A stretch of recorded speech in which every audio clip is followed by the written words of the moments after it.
Mutual ఫండ్స్కి సంబంధించి ఎన్ని వీడియోస్ చేస్తున్నా ప్రేక్షకులు ఇంకా ఆ మ్యూచువల్ ఫండ్స్లో ఇన్వెస్ట్మెంట్స్ గురించి ఇంకా రకరకాల సందేహాలను అడుగుతూనే ఉన్నారు. సో అవి ఇవాళ ఈ సందర్భంగా మనం ఇంకొకసారి డిస్కస్ చేసుకుందాం.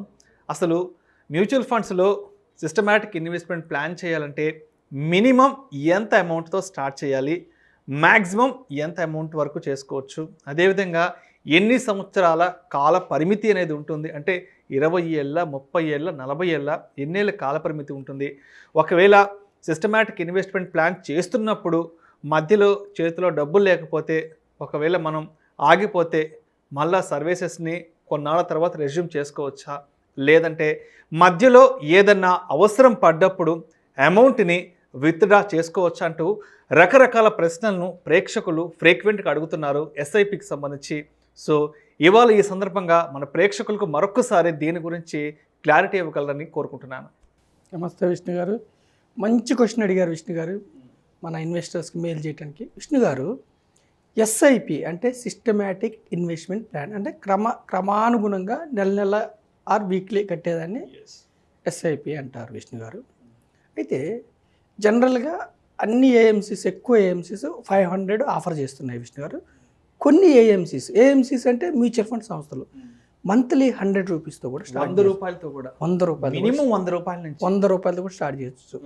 నేనేమంటానంటే విష్ణు గారు, 100 రూపాయలైనా పర్వాలేదు, మీరు mutual funds, equity mutual funds start చేస్తే 100 రూపాయలతో కూడా 30 నుంచి 40 కంపెనీలో పార్ట్ ఓనర్షిప్ వస్తుంది.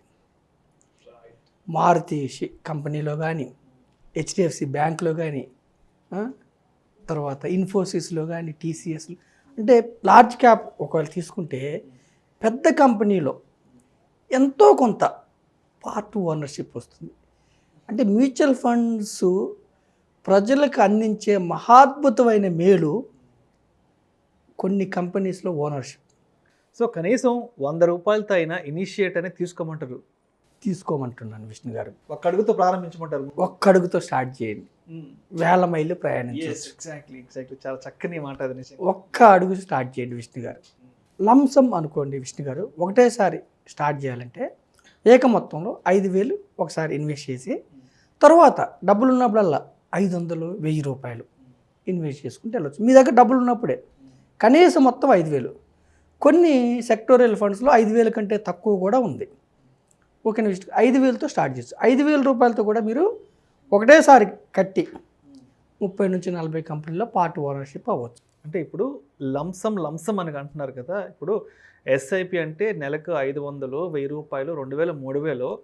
ఈ లంసమ్ అనేది మన చేతిలో 1,00,000 రూపాయలు, 2 లక్షలు, లేదంటే 5 లక్షలు ఒక్కసారిగా తీసుకెళ్ళి ఇన్వెస్ట్ చేయడం అంటారు. అంతే విష్ణు గారు, ఒక్కసారిగా కట్టేదాన్ని లంసమ్, ఏక మొత్తంలో కట్టేదాన్ని లంసమ్. అది 50 లక్షలైనా పర్లేదు, ఎంతైనా కట్టవచ్చు. ఓకేనా విష్ణు గారు, అది 5,000 కనీసం మినిమం. లంసమ్ అనేది కనీసం 5,000 నుంచి ఉండాలి. రైట్. కొన్ని సెక్టోరియల్ ఫండ్స్లో కొన్నిట్లో తక్కువ కూడా ఉంది విష్ణు గారు. అయితే 5,500 అనేది పెట్టుకోండి. అయితే విష్ణు గారు, ఇప్పుడు సిప్పు నెల కడుతున్నాం. సపోజ్ మనం నెల కట్టాలంటే మనం బ్యాంక్కి మ్యాండేట్ ఇవ్వాలి. నా అకౌంట్లో నుంచి కట్ చేయండి అని మ్యూచువల్ ఫండ్కి మనం మ్యాండేట్ ఇస్తాం. అది ఈ మ్యాండేట్ ఎలక్ట్రానిక్ మ్యాండేట్ కావచ్చు, ఫిజికల్ మ్యాండేట్ కావచ్చు. అప్పుడు మనకు బ్యాంక్లో డబ్బులు లేకపోతే విష్ణు గారు, మ్యూచువల్ ఫండ్ సంస్థలు మీకు ఎటువంటి పెనాల్టీలు వేయవు. అంటే మన అకౌంట్లో ఉండాల్సిన మినిమం బ్యాలెన్స్ అనేది, అంటే మనకి సొంతంగా మన వ్యక్తిగత ఖాతా ఏ బ్యాంకులో అయితే ఉంటుందో దాంట్లో మినిమం బ్యాలెన్స్ లేకపోతే ఆ ప్రాసెస్ ఎలా ఉంటుంది? మినిమం బ్యాలెన్స్ అయితే నేను చెప్తున్నాను విష్ణు గారు, మ్యూచువల్ ఫండ్ సంస్థలు మీకు పెనాల్టీ వేయవు. నెలకు నెలకు 500 కడతామని ఒప్పుకున్నాము, 500 లేకపోతే మ్యూచువల్ ఫండ్ సంస్థలు ఏమి పెనాల్టీ వేయవు. కానీ బ్యాంకుకి మనం మ్యాండేట్ ఇచ్చాం, ఏమని, నా అకౌంట్ నుంచి 500 కట్ చేయమని. ఆ మ్యాండేట్ మనం ఫెయిల్ చేయనప్పుడు అకార్డింగ్ టు ఆర్బీఐ రూల్స్ ప్రకారం బౌన్స్ ఛార్జెస్ పడతాయి. బౌన్స్ ఛార్జెస్ బ్యాంక్ వాళ్ళు మనకి బౌన్స్ ఛార్జెస్ వేస్తారు. బ్యాంక్ వైపు నుంచి మ్యూచువల్ ఫండ్ కంపెనీస్ నుంచి కాదు. మ్యూచువల్ ఫండ్ కంపెనీ నుంచి మీకు ఎటువంటి ఛార్జెస్ ఉండవు. కాకపోతే ఆ మంత్ మీరు 500 కడితే 30 నుంచి 40 కంపెనీలో షేర్లు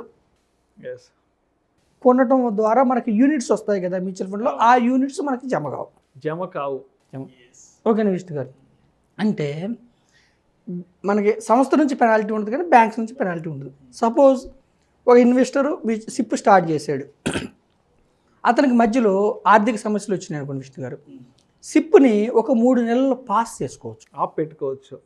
మెయిల్ చేస్తే మ్యూచువల్ ఫండ్ సంస్థకి మనం ముందే ఇంటిమేట్ ఒక 20 రోజుల ముందే, లేదంటే ఫిజికల్గా లెటర్ ఇచ్చిన నా యొక్క సిప్ 3 నెలలు ఆపండి అంటే ఆఫ్ చేస్తారు. అంటే మనకి యూనిట్స్ కేటాయించడం ఆపుతారు. యూనిట్స్ కేటాయించడం ఆపితే అప్పుడు బౌండ్ ఛార్జెస్ కూడా బ్యాంక్ నుంచి పడవు. రైట్.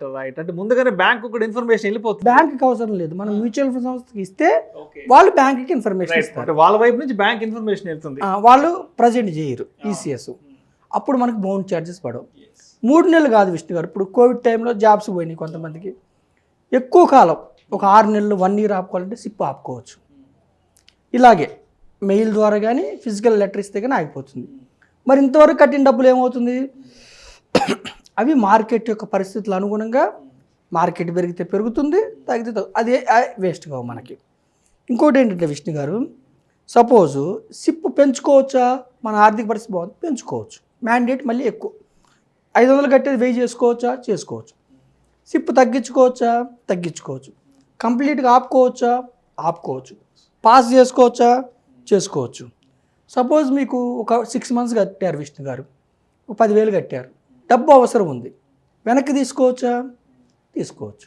ఒక్క locking period ELSS and retirement funds, children benefit funds, ఈ 3 తప్ప మిగతా ఏ ఫండ్స్లో కూడా మీరు ఎప్పుడైనా డబ్బులు వెనక్కి తీసుకోవచ్చు, ఉండదు. మిగతా 1-2 స్కీమ్స్ తప్ప జనరల్గా మీరు వెనక్కి డబ్బు అవసరం ఉన్నప్పుడు వెనక్కి తీసుకోవచ్చు. T+3 అంటే 4 working daysలో మీకు అకౌంట్లో వైట్ మనీ క్రెడిట్ అవుతుంది. మ్యూచువల్ ఫండ్స్లో క్యాష్ ట్రాన్సాక్షన్స్ ఉండవు, ప్యూర్ వైట్ ట్రాన్సాక్షన్స్. ఇన్వెస్టర్స్ ఎవరు క్యాష్ ఇవ్వద్దు ఎవరికి, ఎంత ఎలక్ట్రానిక్ ట్రాన్సాక్షన్, మొత్తం ప్యూర్ వైట్ ట్రాన్సాక్షన్స్ విష్ణు గారు. ఓకేనా విష్ణు గారు? మరి ఇప్పుడు నేను సిప్ ఇచ్చేటప్పుడు బ్యాంకు ఒక బ్యాంక్ ఇచ్చాను, ఫ్యూచర్లో వేరే బ్యాంకుకి ఈ అకౌంట్ క్లోజ్ అయింది, వేరే బ్యాంకుకి మార్చుకోవచ్చా? బ్యాంకు చేంజ్ ఆఫ్ బ్యాంక్ ఉంటుంది, బ్యాంక్ మార్చుకోవచ్చు. దానికి ప్రీవియస్ బ్యాంక్ డీటెయిల్స్, కొత్తగా వచ్చే బ్యాంక్ డీటెయిల్స్ మ్యూచువల్ ఫండ్ సంస్థకి ఇస్తే బ్యాంక్ చేంజ్ చేస్తారు. బ్యాంక్ ఎందుకు మార్చుకోవాలంటే విష్ణు గారు, మనం ఏ అకౌంట్ నుంచి అయితే కడుతున్నామో మనం డబ్బులు వెనక్కి తీసుకునేప్పుడు ఆ అకౌంట్లోనే వేస్తారు, జమ అవుతాయి. సపోజ్ మనకు 10 ఏళ్ళ తర్వాత ఆ అకౌంట్ సపోజ్ ఎందుకో మనం క్యాన్సిల్ చేసుకునుకోండి, మనం రాలేదు డబ్బులు అనుకుంటాం, అందుకని బ్యాంక్ చేంజ్ చేసుకోవచ్చు. సో ఉదాహరణకు ఏ అనే బ్యాంక్ వద్దనుకుంటే బి అనే బ్యాంక్ కూడా షిఫ్ట్ అవ్వచ్చు. అప్పుడు ఏ అనే బ్యాంక్ ప్రూఫ్, బి అనే బ్యాంక్ ప్రూఫ్ మీ పేరు మీద ఉన్నది డాక్యుమెంట్స్ పెట్టి చేంజ్ ఆఫ్ బ్యాంక్ ఇవ్వాలి. అలాగే మరి నామినీ ఉంటుందా మ్యూచువల్ ఫండ్స్లో? ఇప్పుడు నేను కట్టాను, నాకేమన్నా అయితే నామినీకి డబ్బులు వస్తాయా?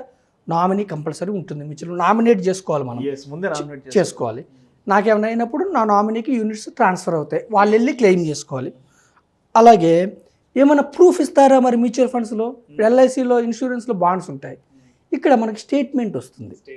అంటే బాండ్ ఎందుకు ఉండదంటే everyday Monday to Friday working డేస్లో, స్టాక్ మార్కెట్ వర్కింగ్ డేస్లో మన ఫండ్ పెరగనన్న పెరుగుతుంది, తగ్గనన్న దొరుకుతుంది. అందుకని ఫిక్స్డ్ బాండ్ ఉండదు, స్టేట్మెంట్ ఉంటుంది. స్టేట్మెంట్ మనకి మెయిల్ పంపిస్తారు, ఆ మెయిల్ని ప్రింట్అవుట్ తీసుకొని లామినేషన్ చేసుకుని ఇంట్లో పెట్టుకుంటే మన యొక్క నామినీకి కానీ ఫర్దర్ రెఫరెన్స్ కోసం ఉంటుంది విష్ణు గారు. అయితే గమనించాల్సింది ఏంటంటే mutual funds are subject to market risk, read scheme information documents carefully before investing. Equity mutual funds for wealth creation, inflation దాటి ముందుకెళ్ళడానికి equity mutual funds stay for long term. Best schemes select చేసుకుని long term ఉండండి. ఓకేనా విష్ణు గారు? Thank you very much. Thank you so much salmon గారు. Mutual ఫండ్స్కి సంబంధించి అంటే ఎస్ఐపికి సంబంధించి ప్రేక్షకులు ఈ మధ్య రకరకాల డౌట్స్ని కూడా వాళ్ళు కింద వీడియోస్లో కామెంట్ రూపంలో ఇవ్వడం జరిగింది. సో వాళ్ళు ఇచ్చిన ఆ ఇన్పుట్స్ని ఇవాళ మీరు తీసుకొని రిసీవ్ చేసుకొని సో ప్రేక్షకులందరికీ మరొకసారి కూడా డీటెయిల్గా క్లారిటీ కూడా ఇవ్వడం కూడా జరిగింది. Sir thank you so much salmon గారు. సుమన్ టీవీ యాజమాన్యానికి కృతజ్ఞతలు.